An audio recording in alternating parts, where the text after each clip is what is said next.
Hello everyone, AmyR here with Prairie Paper and Ink, and I'm a little late with my video for today's STAMPtember release. The mail came late for me, and I got the brand new AlteNew collaboration with Simon Says Stamp for STAMPtember. This is the Dainty Sprig stamp set. This is limited edition, only available while supplies last. During STAMPtember, I will have the link with the info on my blog post, so check out the description box below the video. So what I did was I took the outline image from this set, and I'm using some distress watercolor cardstock. I have the smooth side facing up, and I used my anti-static powder tool, and then I inked up the stamp with Simon's clear embossing ink, and then I'm going to heat emboss this with Simon's detail white embossing powder. And the only reason I generally choose the smooth side when I'm using the distress watercolor paper or any watercolor paper, more often than not, I use the smooth side just because it makes it a little bit easier to stamp on. So you get a little bit of a smoother image. Sometimes it doesn't really matter, but that's also where a stamp platform can be really nice because, you know, you can stamp more than once, etc. So it's just become a habit now, especially with the distress watercolor paper, because it's really obvious which side is the smooth side and which side has the texture. So it's just literally habit for me to flip it over constantly and have the smooth side facing up. So anywho, heat embossed it, and then to do my watercoloring, I just smushed just the corners of some Oxide ink pads onto my glass mat. Tried not to smush too much because it's a smaller image. I'm not doing a ton of watercoloring. I don't need, you know, the full size of the ink pad smushed onto my work surface. And I'm doing messy watercoloring again, just because I really enjoy it. So I'm using my little Tim Holtz detail water brush, and I added water first with the water brush, just the clean water from inside the water brush. And then I'm just kind of like picking up, you know, a light amount of color first to do the first kind of layer outside the flowers. And while it's still wet, I'm not worried about whether or not it's dry. I've gone back in and I'm picking up the bottom color is picked raspberry, the second color is abandoned coral. I'm kind of going back and forth between them for the colors on the flowers. So just kind of intensified that. And then I'm doing the exact same method for all the like greenery and the leaves of this image, but this time I'm using Twisted Citron, and then I'm going to pick up a little bit of that mowed lawn just to, again, intensify it, give it a little bit more color, so that the actual image has more color, and the areas, like the messy areas I went out, are just a little bit lighter. So go in, do all of that, and then I'm going to add mustard seed to the flower centers, just picking it up with my water brush, and off like right kind of below camera there, I just have a paper towel that I am wiping my brush off in between colors and whatnot.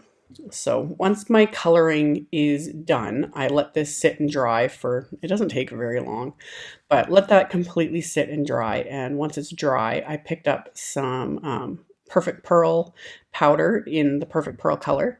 So I just picked it up with my water brush, and then I'm just kind of swirling it onto my glass mat. I should have done this I usually do this on my acrylic block. I don't know, I wasn't thinking. So I kind of transfer it onto my acrylic block so I can start doing some splattering back and forth with this like shimmery mixture. So just a really light splatter. You can kind of see it at the end. I'll be able to catch the light with it. But just kind of splattered it with that and then let that dry as well. And then for my sentiment, I used the Simon Says Stamp Oh Hello There die set, but I only die cut the hello word, and I die cut it 3 times from heavyweight white cardstock. And I'm going to stack those 3 layers together with just a bit of Gina K Connect glue. So it just gives it that extra depth and dimension that I really love with die cut sentiments. I say this in like nearly every video. Stack the sentiments, it looks better. So stack these 3 together, and then to give it a bit of color, I took my mini ink blending foam for the Twisted Citron Distress Oxide ink, and I actually didn't open my ink pads. There's still ink on these, and it, you know, doesn't dry out or anything else. And I just wanted a really smooth, soft blend. So I just rubbed the ink onto the bottom half of the sentiment without re-inking it. And I'm doing the same thing with the mowed lawn, just keeping it to the very bottom edge so I get that nice gradient. You know, that little bit of a darker green into the lighter green into the white. So once I've done that, I've got part of my sentiment done. For the other part of the sentiment, I wanted to use one of the stamps from this Dainty Sprig stamp set. So I got it on my acrylic block. I just have a scrap of black cardstock here. I use my anti-static powder tool. And I'm only going to ink up the bottom portion of this sentiment with the clear embossing ink. So just kind of holding my ink pad, and the nice thing about clear stamps, I can see through where I'm inking. So I only inked up the bottom portion because the top portion says hello, and that's where I decided to use a die cut instead. So stamp that. I'm going to heat emboss this with the same detail white embossing powder. And then once this is melted, I can remove the anti-static powder tool, or anti-static powder, with my fingers. And then I have the smallest of the Simon Says Stamp sentiment labels wafer dies.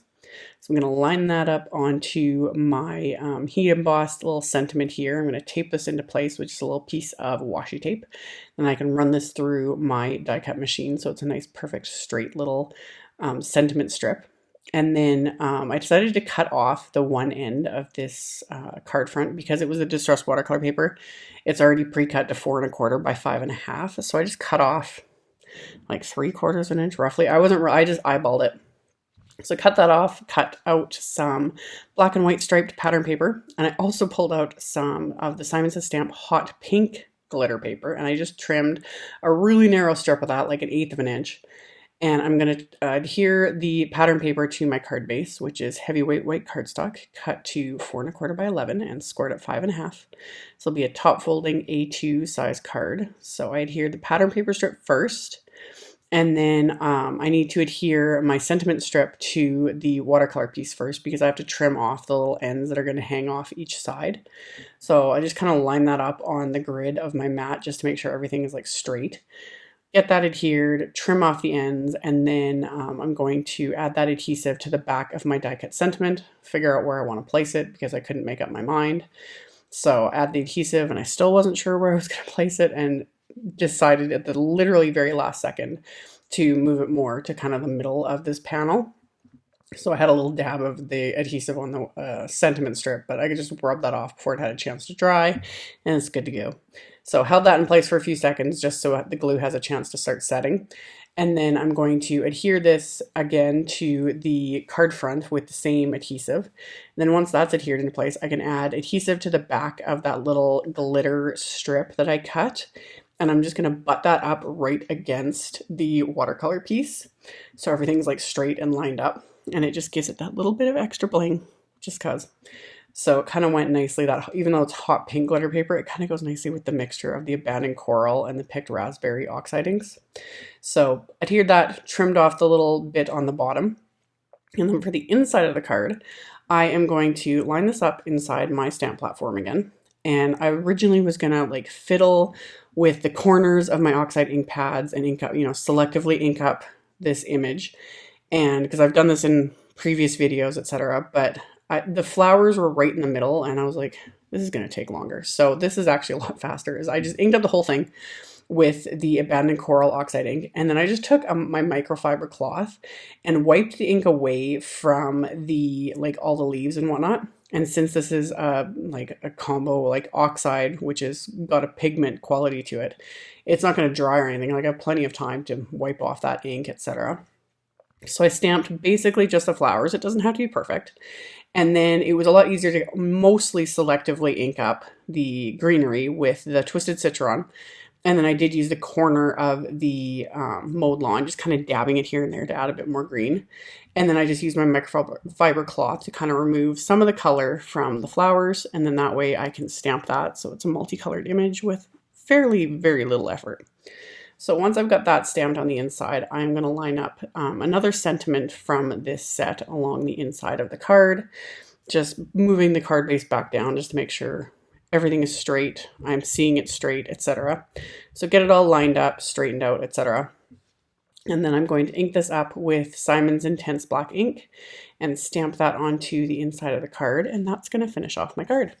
So like I mentioned earlier, I will have a link below the video to my blog post. I'll have a link to the STAMPtember releases and all the info, etc., as well as all my supplies, etc. So you can check that out below if you're interested. Thank you all so much for watching and subscribing and thumbs upping and commenting on my videos. I really appreciate it.